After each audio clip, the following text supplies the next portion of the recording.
Bonjour à tout le monde. Nous sommes très heureuses, Véronique et moi, de vous accueillir en ce deuxième jour de colloque. Colloque consacré ce matin aux pratiques rédactionnelles entre l'État et le citoyen à l'ère du numérique. Et nous avons le plaisir de vous présenter ce matin Élodie Berthet, qui nous vient de l'Université Panthéas, Paris-Panthéas. Juste avant, j'ai quelques petites remarques techniques à vous donner. Premièrement, si vous avez des problèmes techniques, veuillez écrire à Raymond Dassy, dont vous avez l'adresse courriel sur le site du colloque, donc sous information pratique. Ensuite, si vous avez des questions à poser aux conférenciers, veuillez s'il vous plaît utiliser la petite case en bas de votre écran qui s'appelle QR, questions-réponses. Et ce sera moi ou ce sera Véronique qui, à la fin de la présentation, relayeront les questions donc, à la conférencière. Enfin, sachez que toutes les conférences avec le consentement des intervenants sont enregistrées pour rediffusion possible pendant la durée du colloque. Alors, c'est tout à fait normal, les participants, sachez que vous n'êtes pas visibles dans l'enregistrement. Alors, je vous remercie infiniment d'être avec nous, nombreux dans cette deuxième journée de colloque, dans cette merveilleuse journée aussi automnale au Québec, pleine de soleil, avec une lumière merveilleuse. Et je passe la parole à Élodie Berthet. Merci beaucoup, Élodie. À vous. Je vous laisse partager l'écran. Oui, alors bonjour, merci beaucoup pour cette introduction et pour cette opportunité de présenter mes recherches. Donc, la présentation que je vais vous montrer aujourd'hui, elle porte sur la communication du gouvernement français sur Instagram durant la crise de la Covid-19. Donc, pour ça, j'ai mené une analyse de contenu exploratoire des 181 publications concernant la Covid-19 qui ont été postées sur le compte officiel du gouvernement français, donc gouvernement FR. Et donc, j'ai regardé tous les posts qui avaient été publiés pendant un an, c'est-à-dire entre le 26 janvier 2020, donc ça, c'est la date de la première publication sur la Covid-19, et le 26 janvier 2021. Donc, le but, c'était de définir les caractéristiques des messages gouvernementaux en temps de crise sur un réseau social qui est principalement basé sur l'image et la vidéo. Donc, dans un premier temps, on a évalué les différents formats utilisés pour communiquer, sachant qu'Instagram oblige la présence d'un visuel, mais que celui-ci peut être une image ou une vidéo. Je me suis également intéressée à la place et au rôle du texte dans cet environnement qui est dominé par l'image. Et dans un second temps, on s'est intéressé plus particulièrement au contenu des publications afin de déterminer la manière dont le gouvernement s'adresse aux citoyens. En d'autres mots, on a regardé les types de messages et leur tonalité. Donc, avant de rentrer dans le vif du sujet et de présenter l'étude, je commencerai par quelques remarques préliminaires qui présentent à la fois l'objet d'étude, donc le terrain d'étude, et aussi le cadre théorique dans lequel j'ai tenté de m'inscrire et qui m'a inspirée dans mes recherches. Donc, la première question, c'est Instagram. Qu'est-ce que c'est? Pourquoi s'intéresser à Instagram?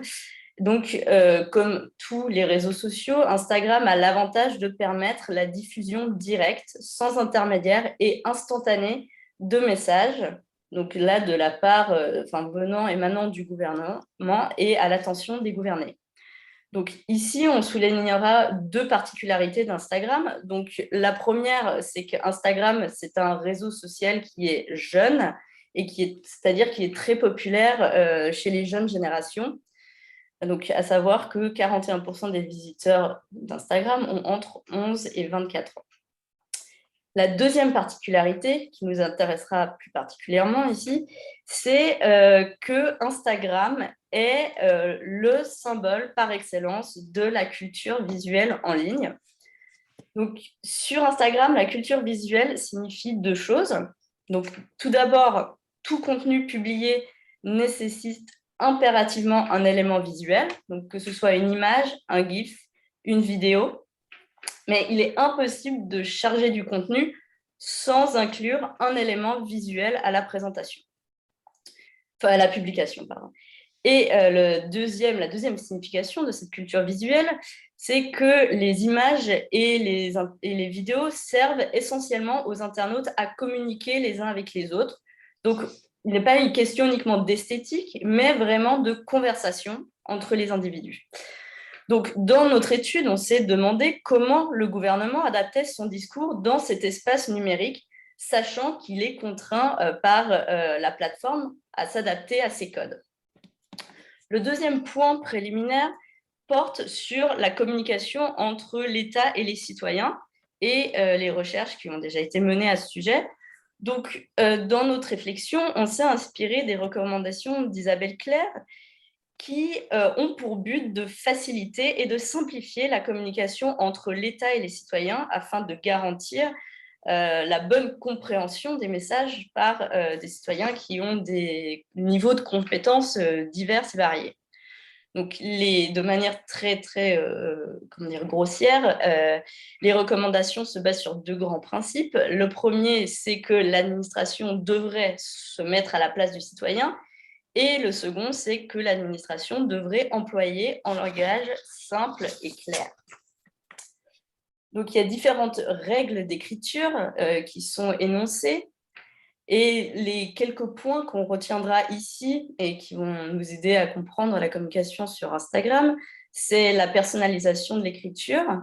Donc, l'écriture doit être personnalisée et le citoyen doit être guidé. C'est la tonalité bienveillante dans le but de susciter la confiance du citoyen. Et c'est le langage intelligible, l'emploi de phrases claires et d'un vocabulaire compréhensible. Donc, dans le cas particulier qu'on étudie, le gouvernement communique en période de crise. Donc, les principes de clarté, d'empathie, ainsi que la considération des compétences du récepteur, donc en simplifiant autant que possible le discours, est d'autant plus important que la communication vise à informer, mais également à faire adopter certains comportements. Donc, en plus de cet effort de simplification qui est initié par les institutions, on peut ajouter le fait que la plateforme elle-même, donc Instagram, contraint aussi à la simplification du message. Donc, il y a d'une part l'environnement d'Instagram qui n'est pas approprié à de longs messages argumentatifs, et donc qui ne laisse pas la place à de longs textes, par exemple. Et d'autre part, il faut aussi prendre en compte l'économie de la plateforme qui fonctionne sur la monétisation de l'attention des utilisateurs. Donc, pour capter l'attention, Instagram impose des formats qui favorisent une consommation de l'information rapide, ce qui se traduit également souvent par des messages clairs, concis et simples. Donc voilà, donc maintenant, ça c'était le cadre. Donc maintenant que le cadre est posé, je vais vous présenter mes résultats et donc ce que j'ai observé sur le compte du gouvernement français. Donc, je vais commencer par vous donner une idée de ce à quoi ressemble le compte du gouvernement français. Donc, dans la période étudiée, les images, elles comptent pour 49% des publications, les vidéos pour 27% et les IGTV pour 24%. Donc, les IGTV, c'est des vidéos, mais qui ont la particularité de pouvoir durer plus d'une minute et de pouvoir s'afficher en plein écran. Dans tout le reste de la présentation, vidéo et IGTV seront confondus. Donc, ce qui est important, là, c'est de voir qu'on a pratiquement autant d'images statiques que d'images animées, ce qui nous indique que le gouvernement alterne systématiquement entre des messages développés, donc, qui peuvent être approfondis dans le cadre de vidéos ou d'IGTV, et d'autres qui répondent à une logique d'information instantanée, donc des images qui sont compréhensibles en un clin d'œil, en un coup d'œil. Donc, comme je l'ai dit précédemment, le visuel est fondamental sur Instagram, mais ça ne veut pas pour autant dire que l'écriture en est absente. C'est même en réalité complètement le contraire. Les textes sont omniprésents et se retrouvent dans toutes les publications du gouvernement. Et c'est ce qu'on va voir à présent. Donc, on trouve du texte dans les légendes. Donc, les légendes, c'est ce que vous voyez là. Je ne sais pas si vous voyez ma souris. Donc, toutes les publications, sans exception, sont accompagnées d'une légende. Donc, c'est de manière très classique les légendes qui servent à introduire un sujet qui est ensuite développé par le visuel, ou elles servent à apporter des informations supplémentaires, donc des précisions, des statistiques ou des possibilités de contact. Quand il est question de vidéo, la légende, elle a soit un effet d'annonce, où elle présente le sujet abordé. Donc, c'est ici, par exemple, les questions sont posées ici, elles seront développées dans la vidéo. Ou elles ont un effet de synthèse, donc elles résument tous les points qui ont été abordés dans la vidéo. Et donc là, c'est le cas ici, il y a la question et il y a la réponse qui est directement posée, mais qui est également développée dans la vidéo. Donc, qu'il s'agisse en fait d'une légende pour une image ou d'une vidéo, c'est un lieu qui permet aussi une information enrichie, c'est-à-dire que dans 45% des cas, la légende, elle partage un lien vers un site internet ou dans 16% des cas, vers un numéro de téléphone gratuit.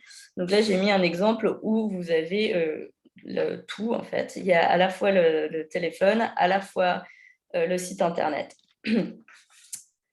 Donc ça, les légendes, ça concerne toutes les publications. Ensuite, on va regarder l'écrit par rapport à la vidéo. Donc, la place du texte dans la vidéo, il y a deux places différentes. Donc d'abord, toutes les vidéos sont sous-titrées. Donc ça, ce n'est pas une pratique qui est propre au gouvernement, puisque ça se retrouve globalement sur la plupart des vidéos sur les réseaux sociaux. Et ça s'explique par le fait que les vidéos sont censées pouvoir être consommées par les internautes, même si ceux-ci n'ont pas de son. Donc, ils peuvent, voilà, c'est une logique pour capter l'attention. Et donc, outre les vidéos sous-titrées qui sont pas très, enfin, qui sont globalement, très communes sur les réseaux sociaux, on trouve des vidéos qui sont constituées uniquement de texte. Et donc, le texte, donc c'est cette image là en haut à droite, et donc le texte, il défile et il va parfois être accompagné d'icônes ou de dessins, donc carte vitale, seringue, masque, etc. Donc voilà, donc il y a des vidéos qui ne sont constituées que de texte et accompagnées d'icônes. Ensuite, on va maintenant s'intéresser au texte et à l'image. Donc, on retrouve évidemment l'image aussi, le texte aussi dans l'image, et on constate sa présence va être déterminante. Donc, c'est-à-dire qu'on va trouver différents types d'images en fonction de la présence ou non du texte. Donc, il y a 48% des images qui sont des photographies avec du texte. Et dans ce cas-là, la photo illustre le message. Donc là, par exemple, on voit le confinement qui est représenté par une rue déserte ou vaccin, seringue, ce genre de représentation logique. Il y a 30% des images qui sont composées en fait d'une infographie avec du texte. Donc, on a du texte et on a ces petites icônes qui facilitent la lecture et permettent la reconnaissance des thèmes très facilement. Donc, ça enrichit le texte. 19% des images contiennent que du texte. Donc là, c'est ce cas-là, où il n'y a que du texte. Et 3%, donc c'est très peu, ne sont que des images et il n'y a pas de texte sur l'image. Donc finalement, on se rend compte que le texte est présent dans la plupart des images, et ce qui n'est pas si étonnant que ça, étant donné que les messages du gouvernement ont vocation à informer ou changer les comportements. Donc, ils nécessitent forcément du texte.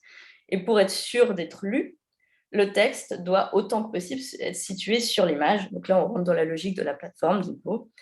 Et donc, de manière synthétique, on voit que le texte est souvent constitué de phrases courtes, qui sont limitées en fait à un nombre de phrases. Donc, en général, c'est 2 phrases courtes. Le but, c'est d'éviter la surcharge informationnelle et faciliter une lecture rapide.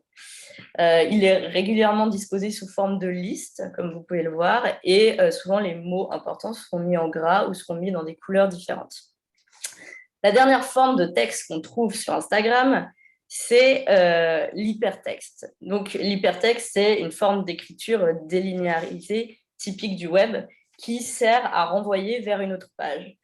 Donc, sur Instagram, la délinéarisation, elle est possible soit par le tag sur les photos, donc c'est ce que vous voyez là, soit par la géolocalisation. Mais ça, c'est les deux choses que nous n'aborderons pas ici, parce que c'est très marginalement utilisé par le gouvernement. Mais sinon, l'hypertexte se trouve dans les légendes. Et donc là, il s'agit soit de hashtags, soit de mentions. Donc, ces hypertextes ont une fonction sociale parce qu'elles servent à l'interaction et à l'amplification de la diffusion du message. Donc, les hashtags agrègent tous les tweets qui portent sur le segment langagier qui est précédé du signe. Donc, là, ce sera Covid-19, par exemple. Et donc, sur le compte du gouvernement français, les hashtags sont présents dans toutes les publications, à l'exception d'une seule. Et donc, ça montre une volonté d'inscrire la communication dans des fils de publication afin de leur donner de la visibilité. Donc, on va trouver différents types d'hashtags. Donc, ça, c'est les hashtags, thématiques que le gouvernement utilise systématiquement. Donc, hashtag Covid-19 ou avec des dérivés, hashtag coronavirus, etc. Donc, ça va être écrit souvent au début du message, comme vous le voyez là, voire sur l'image, pour fixer un thème. En plus de ces hashtags généraux, on repère des hashtags slogans qui sont liés à la pandémie. Et donc là, il s'agit de segments langagiers qui émanent du gouvernement et qui ont une vocation mobilisatrice. Donc là, hashtag je reste chez moi, hashtag je sauve des vies, etc. Et donc, ça vise à encourager les citoyens à adopter des bons comportements et à les promouvoir auprès de leurs pairs sur les réseaux sociaux numériques. Et finalement, dans d'autres cas, les hashtags mettent l'accent sur des thématiques en particulier qui sont plus ou moins directement liées à la pandémie. Donc, il y aura hashtag couvre-feu, hashtag ARN messager, mais aussi hashtag fête de fin d'année. Donc, ça, c'est les différents hashtags. Et en ce qui concerne la mention, donc le @ sa fonction, donc à la base, elle est interactive parce qu'elle permet d'interpeller un compte, mais dans le cas du gouvernement, il n'y a que 23 comptes qui sont nommés et ce n'est pas dans le but de les interpeller, mais c'est plutôt pour établir un lien. Et chaque fois, il s'agit de ministres, de ministères, d'acteurs publics ou d'entreprises qui sont en lien avec la publication. Donc, c'est tout le temps, c'est jamais des interpellations à proprement parler.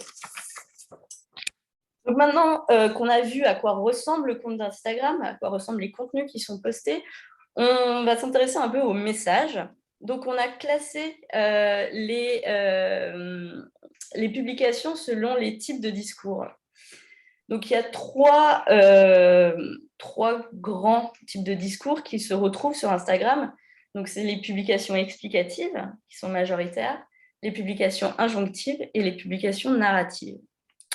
Donc, Instagram sert majoritairement à fournir des explications, donc à informer le citoyen, mais il est aussi passablement utilisé pour donner des directives, pour inciter les citoyens à agir d'une certaine façon.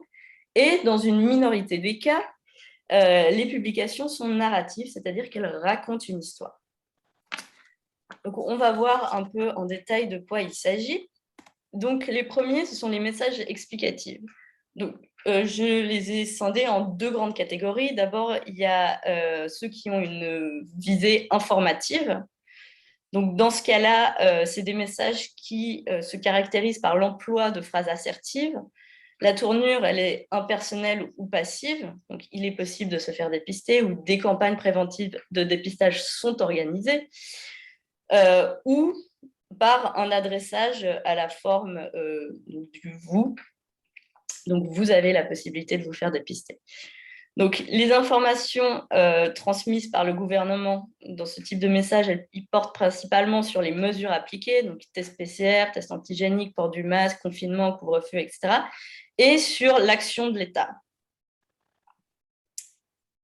Donc voilà, donc là, vous avez un exemple des mesures appliquées et de l'action de l'État, donc qui organise et qui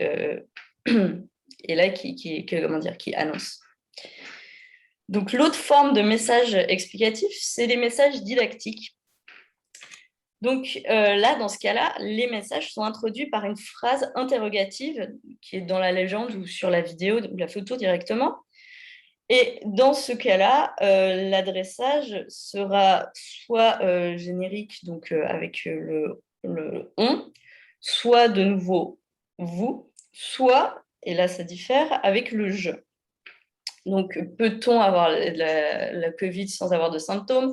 Vous vous sentez stressé, etc. Ou j'ai des symptômes, que dois-je faire? Donc, la logique, et c'est surtout quand on pense à l'adressage en jeu, c'est de se mettre à la place du citoyen et d'anticiper les questions des citoyens. Donc, ces messages ont pour but d'expliquer aussi précisément que possible ce qu'ils doivent faire, donc s'ils ont des symptômes, s'ils sont cas contact, si leur test est positif, et de présenter les démarches à suivre. Donc, les explications, elles portent également sur la nature des choses. Donc, le but, c'est d'expliquer un maximum pour que les citoyens comprennent les mesures. Donc, on va expliquer qu'est-ce que c'est qu'un vaccin, qu'est-ce que c'est qu'un test sérologique ou un test virologique.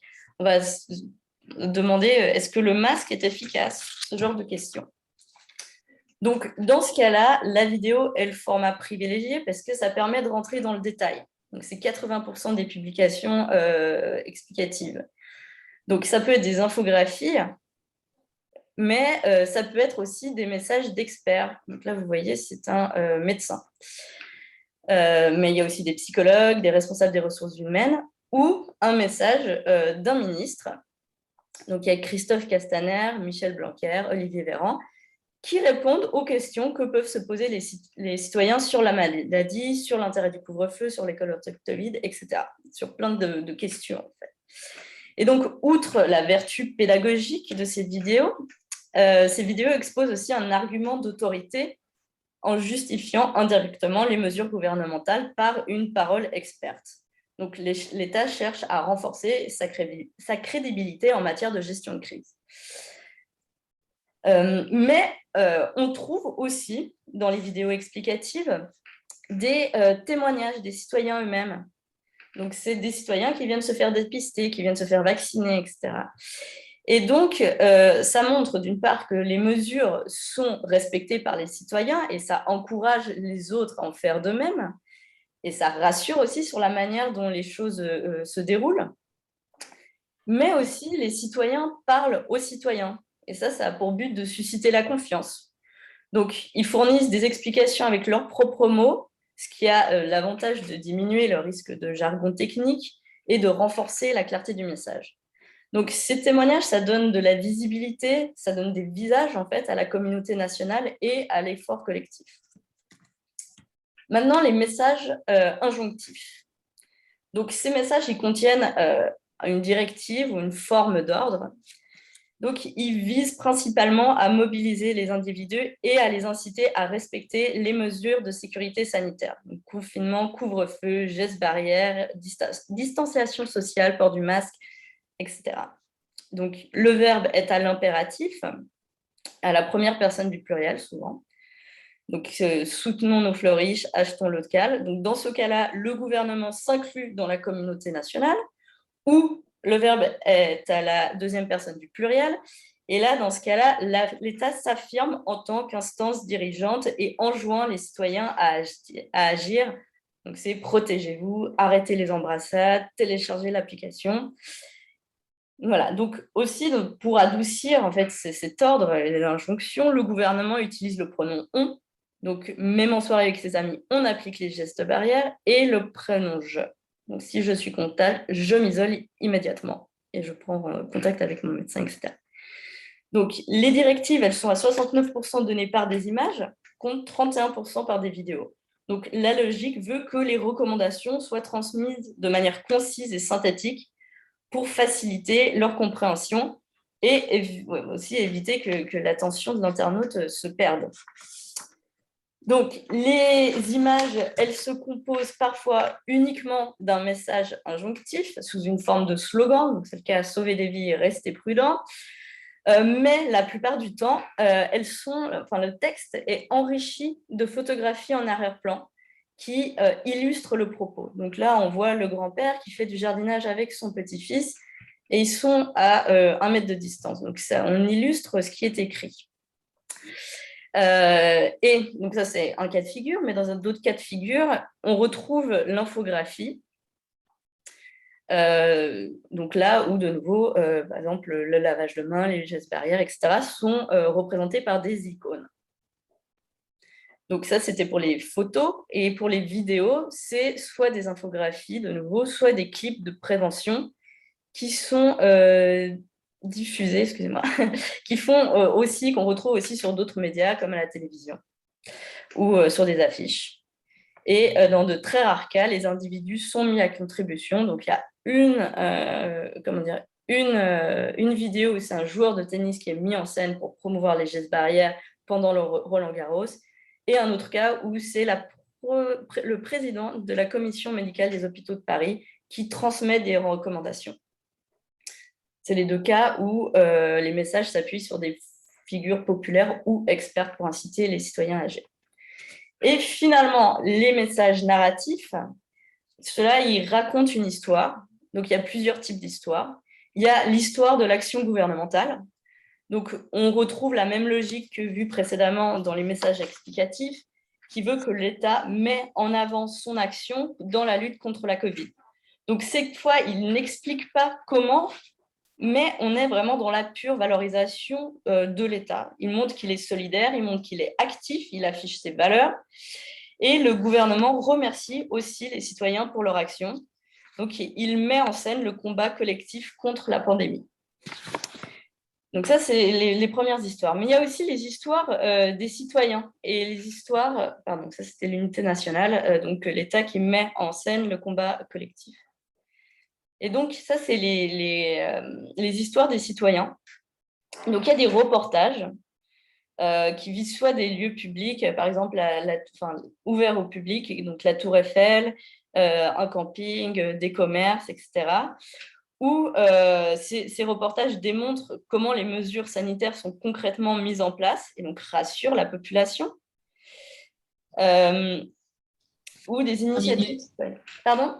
Excusez-moi, Madame Berthet, il reste 3 minutes. Oui, j'avance, je finis. Et sinon, c'est une mise en visibilité de la communauté nationale.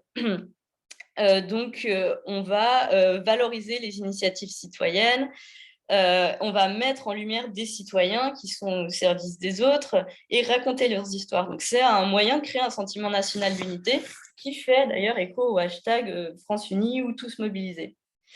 Et finalement, les messages narratifs, ils racontent les témoignages d'anciens malades, donc de personnes qui ont eu la Covid ou de médecins. Et donc, ça témoigne aussi de la dangerosité de la maladie. Donc, ça a une visée vraiment de sensibilisation. Donc, d'un côté, c'est des citoyens qui parlent aux citoyens, donc ça suscite la confiance. Et de l'autre, ça suscite quand même l'anxiété aussi parce qu'ils expliquent à quel point la maladie est réelle et est réellement dangereuse. Donc, en 1 minute, on a du coup différentes tonalités qu'on retrouve là-dedans. Donc, il y a la tonalité combative, comme j'ai déjà dit. Donc là, on retrouve l'idée d'ailleurs de discours d'Emmanuel Macron qui disait « Nous sommes en guerre ». Et donc, le ton combatif d'un effort commun contre la maladie. Donc, il y a des phrases « Ensemble, faisons bloc contre le coronavirus ». Donc, il y a un ton forcément didactique parce qu'on explique, on répond aux questions des citoyens. Il y a un ton autoritaire parce que l'État doit se montrer aussi ferme et donc assumer sa responsabilité d'instance décisionnelle et expliquer les marches à suivre. Il y a le ton anxiogène donc, sur la maladie, donc, comme quoi ça peut être dangereux. Enfin, voilà, il faut respecter les mesures sanitaires, etc. Et la dernière tonalité, autre exemple, et la dernière tonalité, c'est une tonalité rassurante. Donc ça, c'est les petits reportages qui montrent comment les mesures sont mises en place sur le terrain, avec les témoignages des citoyens, etc. Et donc, on a des messages qui montrent une solidarité, ce que les autres font pour le bien commun, et qui montrent comment les autres vivent la situation. Donc, on rassure sur le fait qu'on s'adapte à la Covid, que la vie continue, et que tout est bien mis en place pour protéger les citoyens.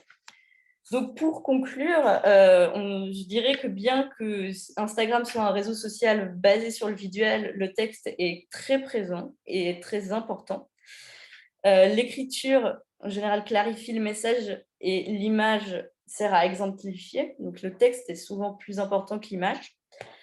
Et donc, que Instagram, c'est un lieu pour diffuser différents types de messages, que ce soit des directives, des explications, mais aussi pour raconter l'action du gouvernement et des citoyens.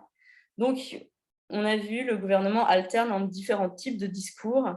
Il cherche à faire peur autant qu'à rassurer. Et le but principal, c'est vraiment d'expliquer, d'ordonner et de mobiliser. Donc, Instagram est un relais des mesures, une vitrine de l'action gouvernementale et aussi une vitrine du vécu des différents citoyens. Voilà. Merci beaucoup. Merci. Merci. Je vais vous laisser départager votre écran. Merci beaucoup. Alors, la première question que je vous lis, alors, excusez-moi, j'en ai deux. Je cherche celle de discuter. Alors, je commence. Alors oui, Céline Baudette, est-ce que Instagram est la plateforme idéale pour convaincre les anti-vaccins?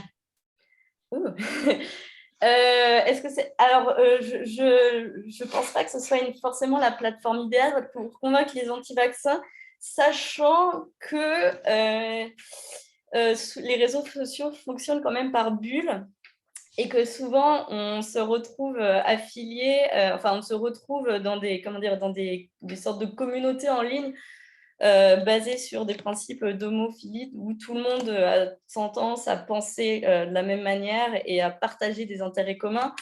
Donc, c'est-à-dire que c'est assez rare de s'abonner à des comptes dont on ne partage pas du tout les idées. Donc les anti-vaccins auront tendance plutôt à aller vers les anti-vaccins.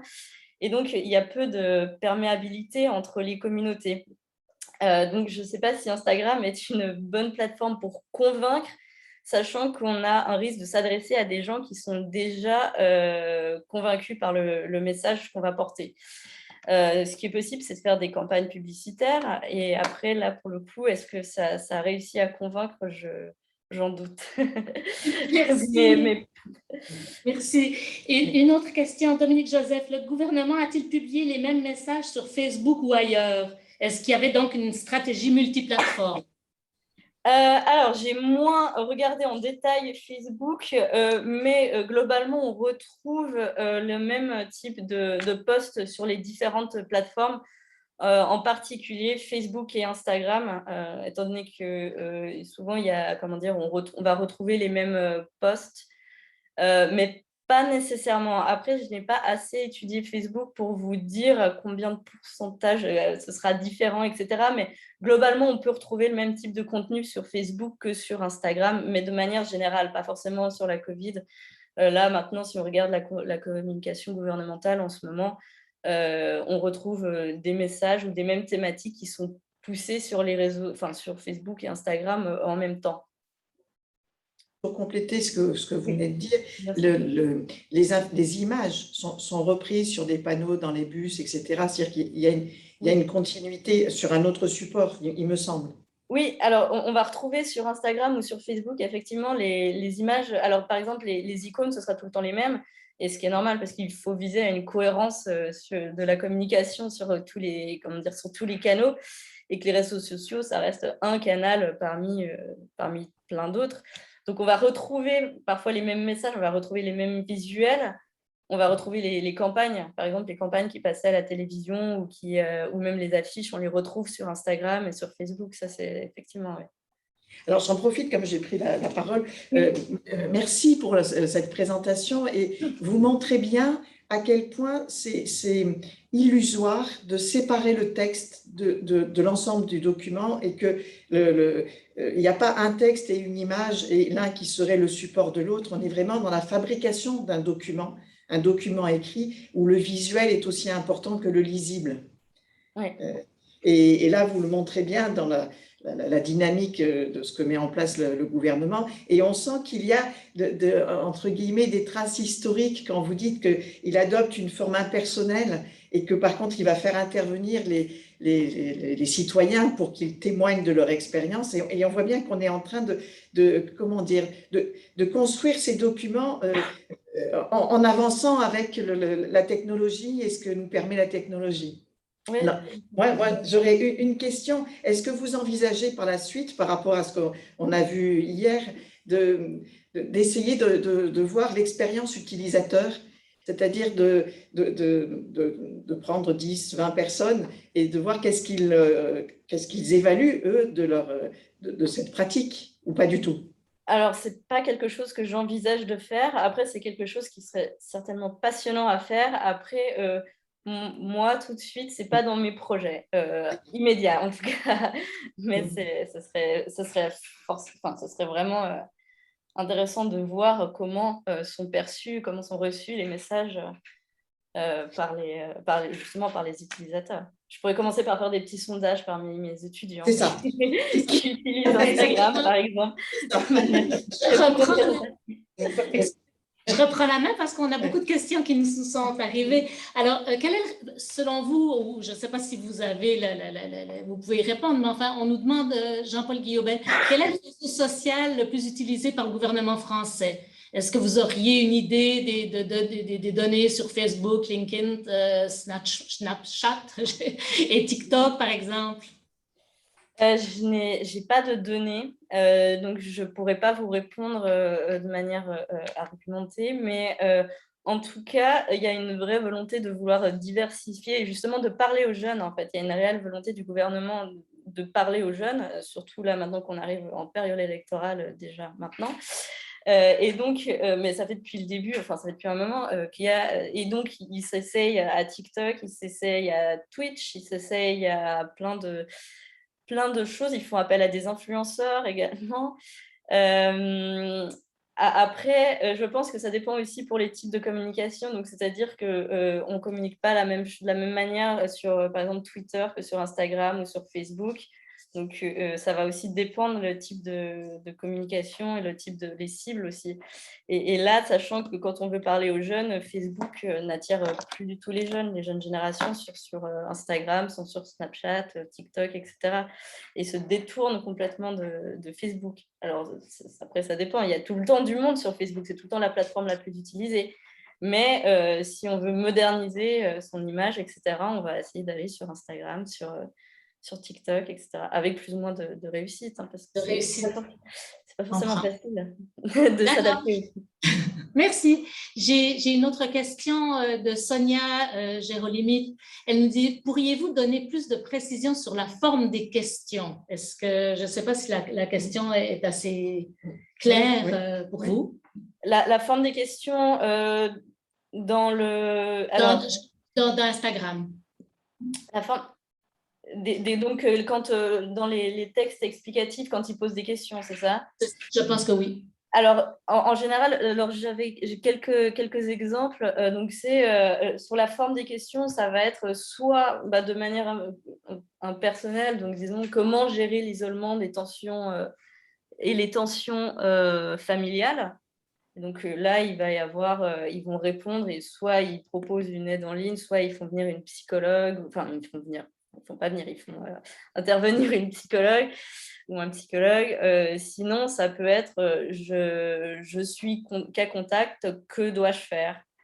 Donc ça va dépendre vraiment, c'est soit une question d'ordre assez général, où là, c'est l'intervention de quelqu'un qui va répondre à cette problématique, soit c'est des questions très, très concrètes. Donc, je suis cas contact, que dois-je faire? J'ai été testé positif, que dois-je faire? Et là, il y aura la marche à suivre très précise du gouvernement.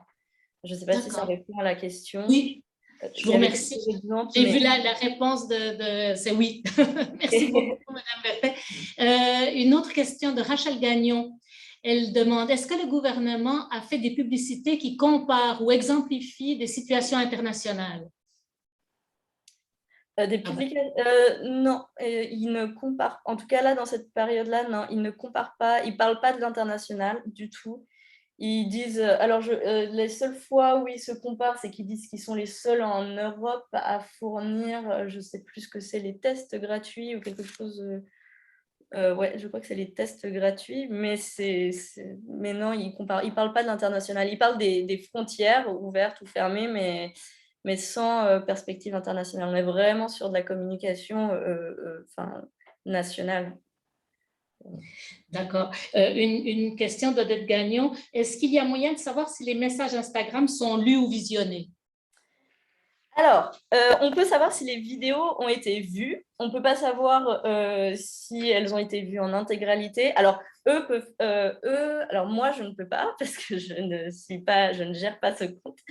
Eux, ils ont accès à plus de statistiques.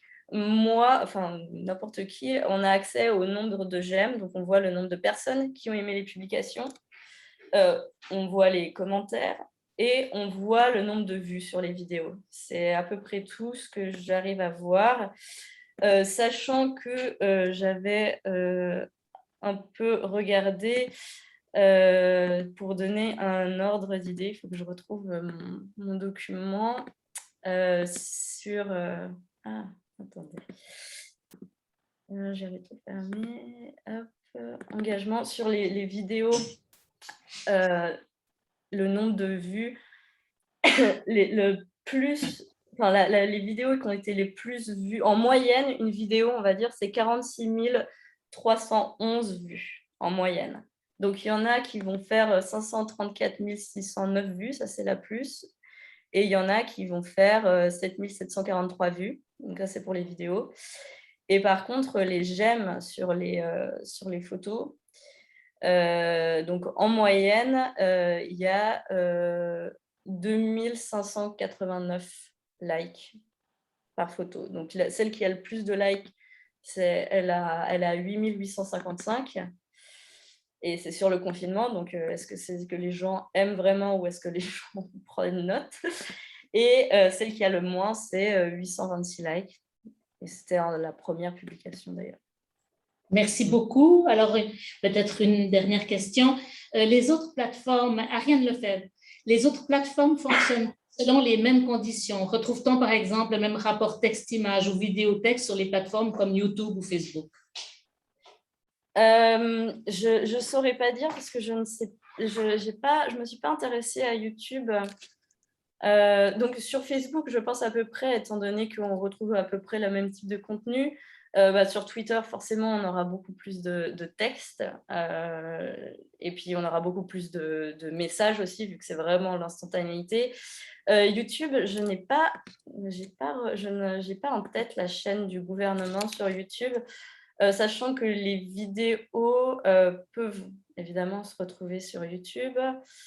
Mais que je ne sais pas s'ils le font de manière systématique. C'est une très bonne question. Je n'ai pas regardé, je n'ai pas la chaîne. Bien sûr que votre travail était sur Instagram, alors c'est pas une présentation sur l'ensemble des réseaux sociaux, mais disons que c'est clair que ça donne envie à tout le monde d'en savoir plus. C'est très bon signe. Oui, alors j'avoue que YouTube, je le délaisse un peu souvent parce que c'est souvent, enfin, c'est un réseau que je délaisse relativement souvent, mais là, en allant voir rapidement, il y a pas mal de vidéos et je pense que d'après ce que je vois, alors voilà, il y aura aussi apparemment, ils retransmettent aussi les allocutions, par exemple, qui passent à la télévision. Donc, on va trouver des choses que là, pour le coup, il n'y a pas du tout sur Instagram et peut-être qu'il y a sur Facebook. Je ne sais pas du tout parce que je n'ai pas étudié suffisamment.